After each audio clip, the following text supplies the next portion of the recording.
बर्हापीडं नटवरवपकर्णयो कर्णिकारं बिभ्रदवासकनककपिशं वैजयन्तीं च मालां रन्ध्रान् वेणुरधरसुधया पूरयन् गोपवृन्दैः वृन्दारण्यं स्वपदरमणं प्राविशद्गीतकीर्तिः। प्राकृतधर्मानाश्रयमप्राकृतनिखिलधर्मरूपमिति निगमप्रतिपाद्यं यत्तच्छुद्धं साकृतिस्तौमि। शरण्यातिधन्यो धरण्यां वरिण्यो वरिवर्तिगण्यो यदन्न न कोऽपि गतिर्विठ्ठलेशे रतिर्विठ्ठलेशे मतिर्विठ्ठलेशे सदा वै ममास्तु। प्रभुरनंद कुमारो मे स्वामिनी वृषभानुजा कृतार्थोऽहं कृतार्थोऽहं कृतार्थोऽहं न संशयः। पुष्टि टीवी के माध्यम से ये नई श्रृंखला जिस विषय पर हम सत्संग करने जा रहे हैं उसके द्वितीय चरण में हम प्रवेश कर रहे हैं। वर्षोत्सव के माध्यम से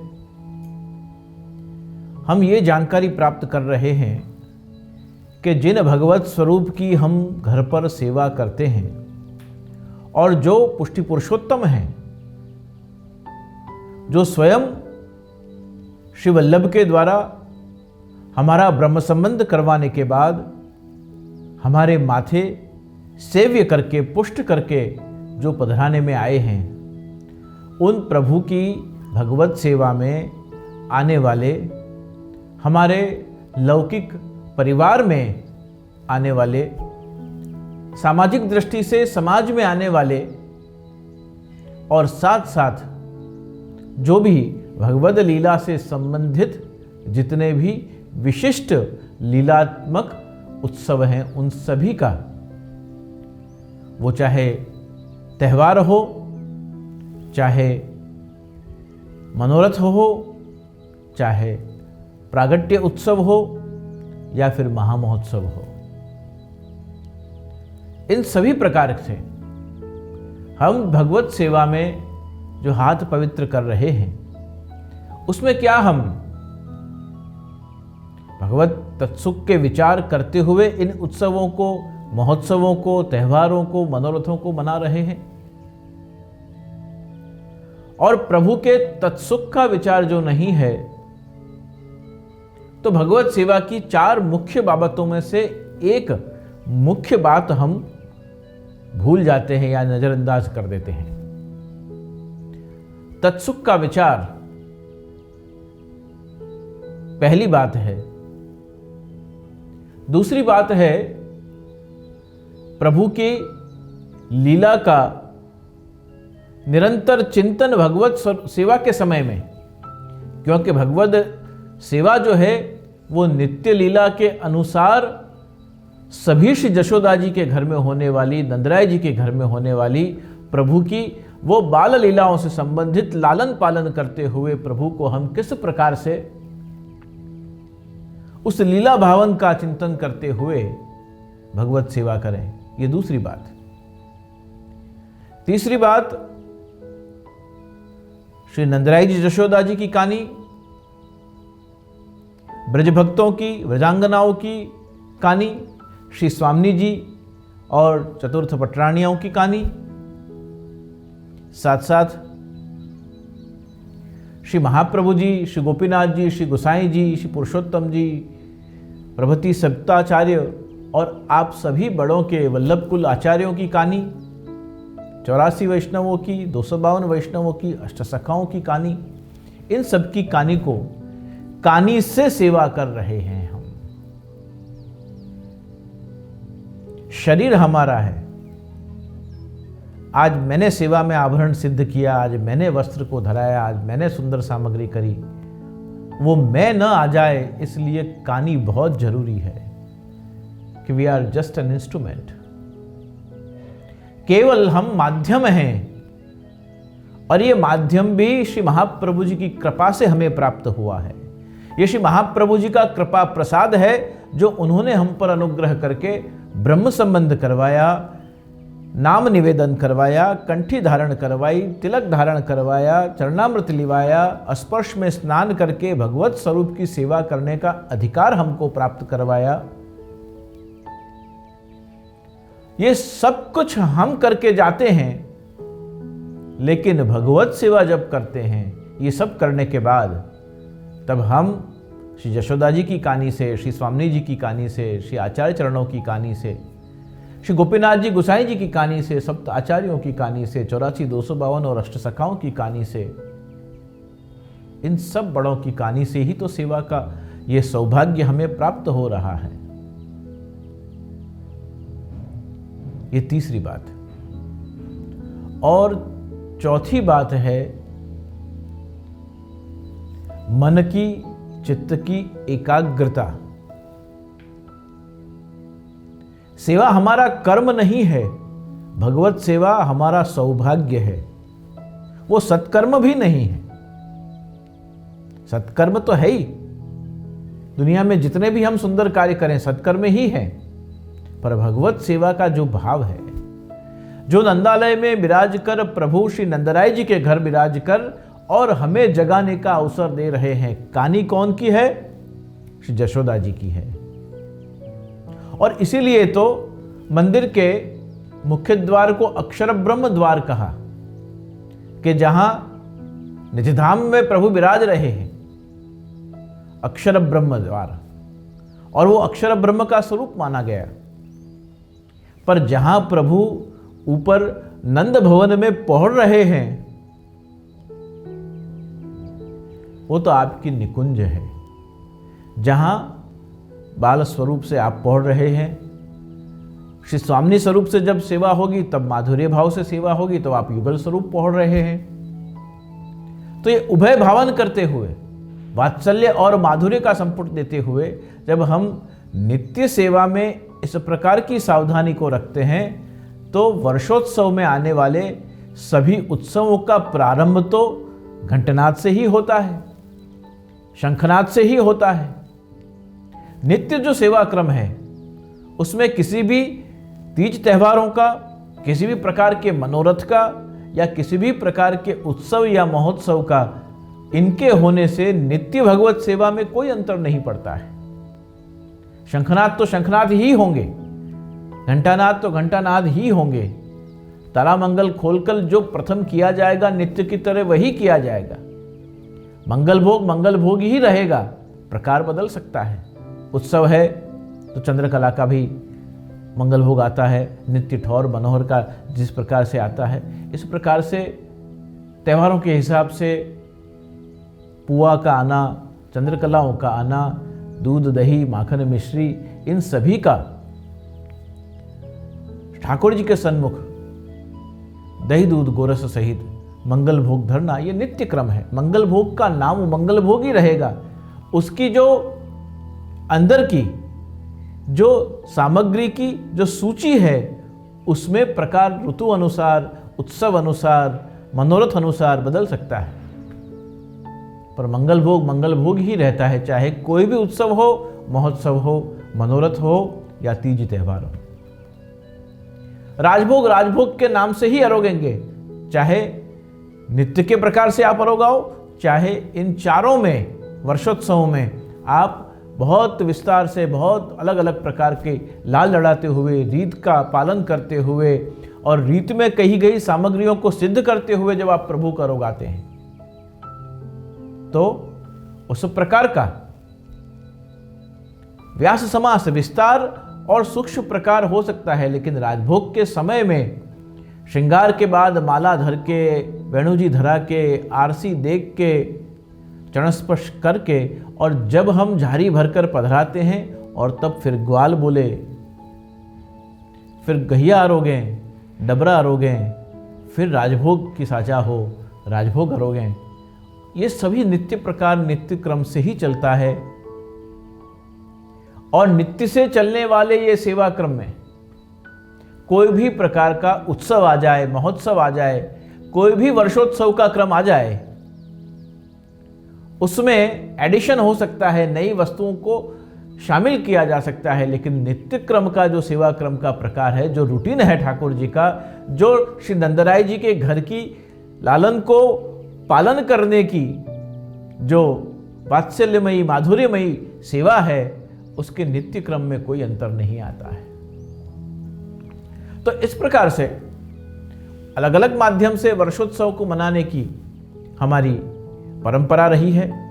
और विशेषकर हम हर 15 दिन में एकादशी के दिन, अष्टमी के दिन, पंचमी के दिन, तेरस के दिन, इन तिथियों में लगभग श्री ठाकुर जी को कुंडल आदि के श्रृंगार आते हैं। और तिथियों में भी आते हैं। अगर कोई विशेष श्रृंगार हो, कोई विशेष उत्सव हो, कोई विशेष मनोरथ हो, कोई विशेष प्रकार का महोत्सव संपन्न किया जा रहा हो, चाहे कोई भी तिथि हो, अगर उत्सव उस दिन है, चाहे मनोरथ या महोत्सव उस दिन है, या कोई तीज त्यौहार उस दिन है, तो उस दिन हम निश्चित रूप से प्रभु को कुंडल के भारी श्रृंगार कर सकते हैं। क्योंकि श्रृंगार के क्रम में कौन से श्रृंगार कुंडल धराकर आते हैं और कौन से श्रृंगार कर्णफूल धारण करने के बाद आते हैं। जैसे कुंडल का सबसे भारी में भारी श्रृंगार कुल्हे जोड़ का होता है। और फिर जो हम हर एक उत्सवों पर ठाकुर जी को धराते हैं, सादा चंद्रिका का जोड़ और 2 जोड़ी के श्रृंगार, 3 जोड़ी के श्रृंगार, गादी के भारी श्रृंगार, ये सभी प्रकार से 3 जोड़ी के श्रृंगारों में ये कुल्हे जोड़ के सबसे ज्यादा भारी में भारी श्रृंगार कुंडल पर जो धारण कराए जाते हैं वो कुल्हे के श्रृंगार हैं। और कुंडल पे सबसे हल्के में हल्के श्रृंगार कौन से हैं? तो दुमाला का जो श्रृंगार है वो कुंडल में सबसे हल्के में हल्का श्रृंगार है। ऐसे ही कर्णफूल जब ठाकुर जी धारण करते हैं तब कर्णफूल का सबसे भारी में भारी श्रृंगार कौन सा है?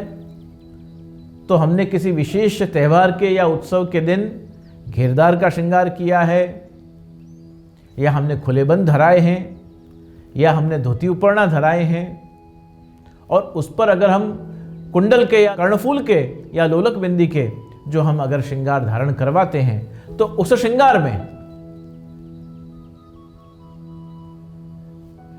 वनमाला ताई ज्यादा से ज्यादा श्रृंगार कर्णफूल में हो जाए। श्री जी तो कई बार कर्णफूल के ऊपर वनमाला तक, चरणारविंद तक श्रृंगार धरते हैं।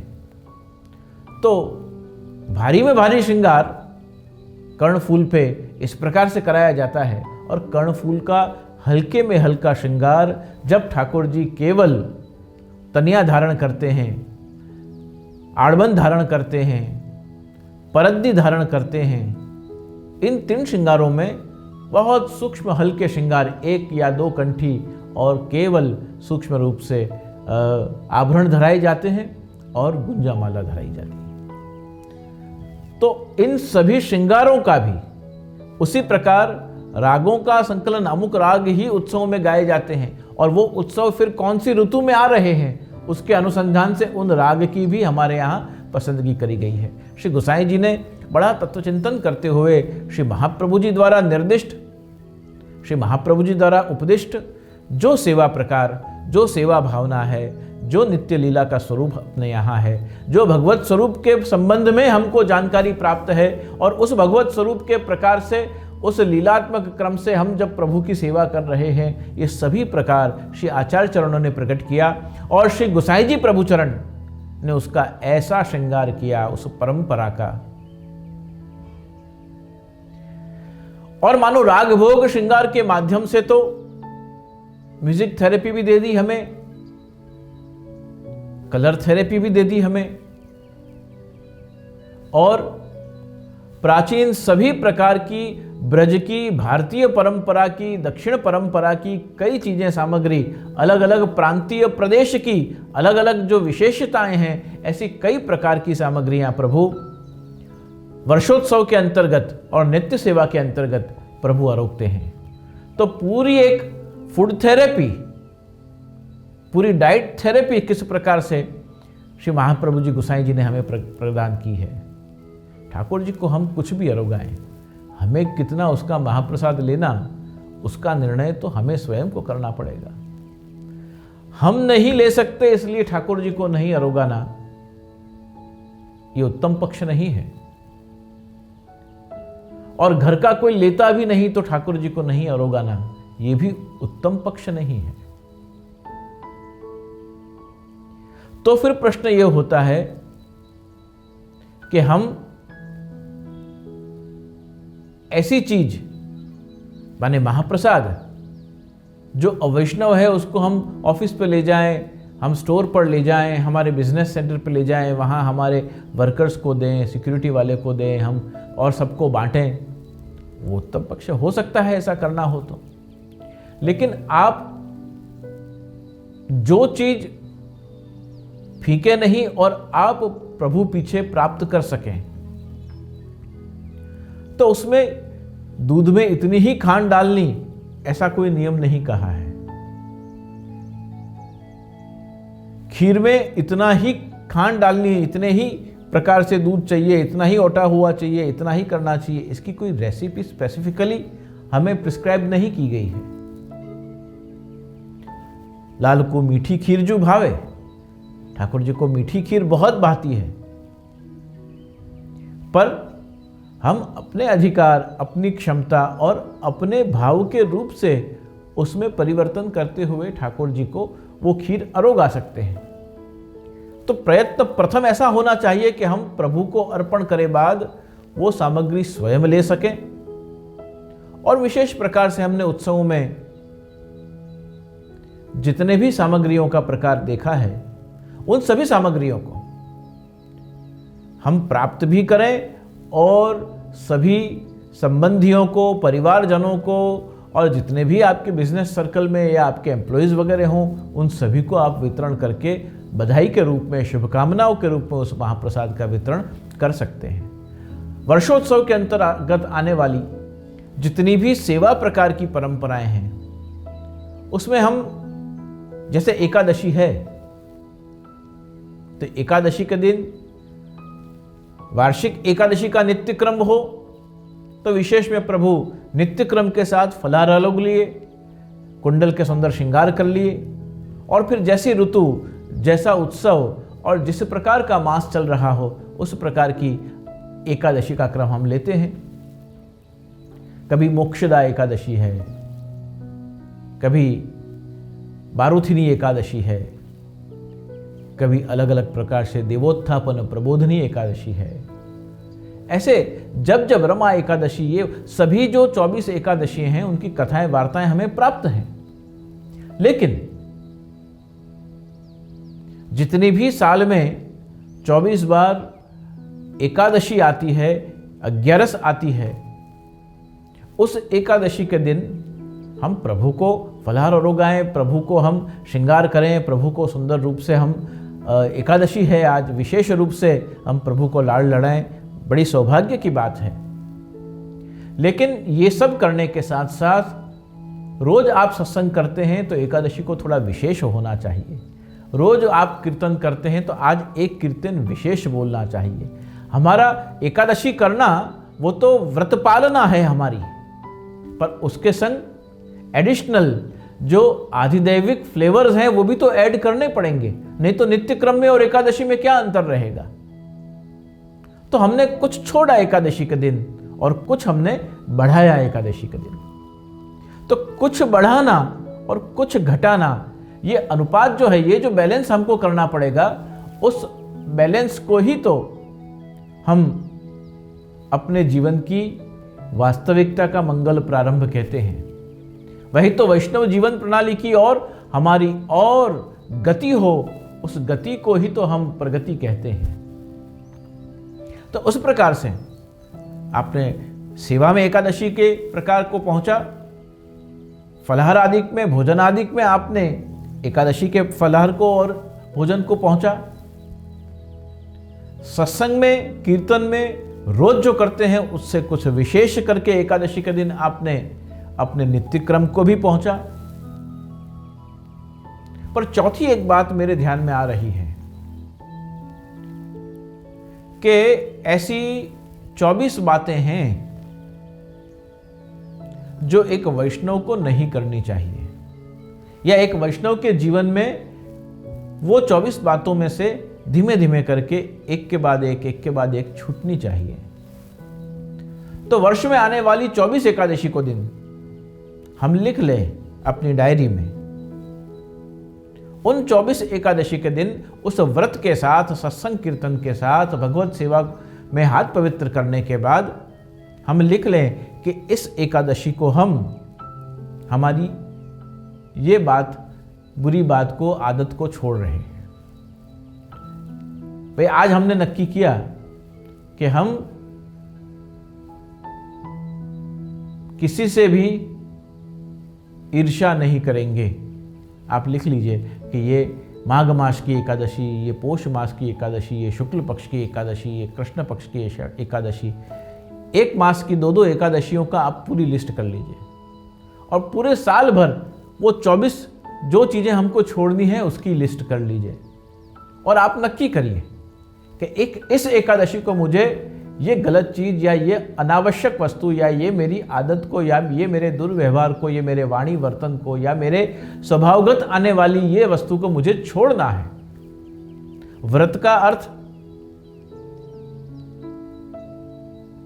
क्या है कि हम जो नित्य करते हैं उससे कुछ अलग हो, विशेष हो और साथ साथ में जो वैष्णवी कृत्य है, जो भगवान को प्रिय नहीं है ऐसा कोई कार्य है, हमारे गुरुजन को प्रिय नहीं ऐसा कोई कार्य है, हमारे ग्रंथों के द्वारा जो हमें निर्दिष्ट किया गया है, जो हमने परंपराओं के द्वारा सुना है और जो कार्य नहीं करना चाहिए और हमसे हो रहे हैं, उनमें से कौन से कार्य को हम छोड़ सकते हैं, उसकी एक यादी बना ली जाए और उसमें 24 वस्तुओं को हमें एक वर्ष में छोड़ना है। अब इस दिन आपने आज की एकादशी पे ऐसा संकल्प लिया कि हमें किसी की ईर्ष्या नहीं करनी है। आप लिख दीजिए आज आपने ईर्ष्या करना छोड़ दिया। अब अगले साल जब आज वाली एकादशी आएगी तब आप वापस उसी संकल्प को याद करिए कि और सब क्रम करते हुए आज के दिन मैंने गए साल ईर्ष्या छोड़ी थी। फिर तीसरी साल जब वापस एकादशी आए तब आज के दिन मैंने इस दिन ईर्ष्या छोड़ी थी। ये आपको 24 बातें ऐसी हैं जो धीमे धीमे इन 24 बातों का पालन करने से आप अपने आप श्री महाप्रभु जी के मार्ग पर चलते हुए, वैष्णवता के विलक्षण स्वरूप को धारण करते हुए आप भगवद प्रसन्नता का कारण बन सकते हैं और प्रभु प्रसन्न हो जाए, उससे ज़्यादा फिर हमें क्या चाहिए। तो इस द्वितीय एपिसोड में, वर्षोत्सव के क्रम में जो हमने संकल्प की बात करी है, उस संकल्प की बात को हम तीसरे एपिसोड में उसका चिंतन करेंगे और वो 24 बातें प्रति एकादशी 5 साल का कोर्स है। उसमें से 5 साल में हमारी ये 24 गलत बातों में से या छोड़ने जैसी चीज़ों में से या परिवर्तन करने जैसी चीज़ों में से, वो 24 बातों में से अगर 5 वर्ष में 5 वस्तु भी छूट जाती हैं तो हमारे जीवन का कितना उत्कर्ष हो सकता है और वैष्णवता का वो स्वरूप हमारे जीवन में, हमारे विचारों में, हमारे आचरण में कितना स्थिर हो सकता है। तो उन 24 बातों पर अगले सत्संग में हम चर्चा करेंगे कि एकादशी के दिन कौन सी बातों को छोड़ना चाहिए। तो आज के सत्संग में इतना ही चिंतन करते हुए कि वर्षोत्सव का ये जो संस्करण चल रहा है, इन एपिसोडों में हम प्रथम 4 में हम वर्षोत्सव के अंतर्गत चिंतन करेंगे। उसके बाद श्री महाप्रभु जी जैसी कृपा करें, श्री यदुनाथ ताचरण जैसी कृपा करें, उस प्रकार से अलग अलग उत्सवों का वैशिष्ट्य हम समझने का प्रयास करेंगे। तो आज के सत्संग को यहीं विराम देते हुए आप सभी के अंतःकरण में विराजमान प्राण प्यारे पुष्टि पुरुषोत्तम के चरणारविंद में अपने वाक सुमनों को समर्पित कर रहा हूँ। शुभम भवतु, कल्याणमस्तु।